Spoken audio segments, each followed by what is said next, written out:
কথিত আইন শৃঙ্খলা রক্ষাকারী বাহিনীর হাতে।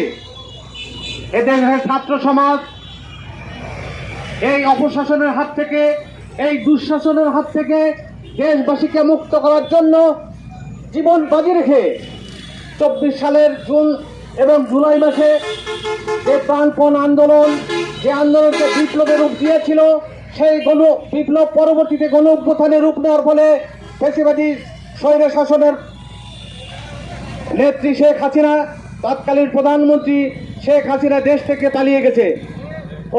তৎকালীন প্রধানমন্ত্রী শেখ হাসিনা দেশ থেকে পালিয়ে গেলেও তার সহচরেরা, তার সন্ত্রাসী কর্মকাণ্ডের উত্তরসূরিরা এদেশে রয়ে গেছে। আজকে গতকালের ঘটনা আমরা দেখলাম, তাদের এই সন্ত্রাসী কর্মকাণ্ডের চিত্র।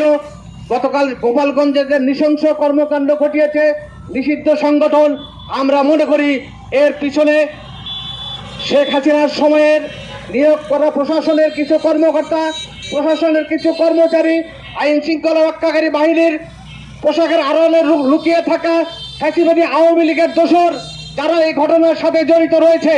আমরা আজকে শেরপুর এনসিপির এই বিক্ষোভ সমাবেশ থেকে দাবি জানাচ্ছি, দ্রুততম সময়ের মধ্যে প্রশাসনে লুকিয়ে থাকা ফ্যাসিবাদী দোসরদের গ্রেপ্তার করে আইনের আওতায় আনতে হবে।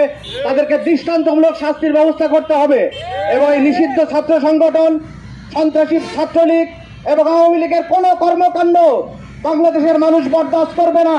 আগামী গতকালের যে ঘটনা ঘটিয়েছে, এই আওয়ামী লীগ, ছাত্রলীগের এখনো যারা রয়েছে তাদেরকে দ্রুততম সময়ের মধ্যে আইনের আওতায় আনার জন্য আমরা জোর দাবি জানাচ্ছি।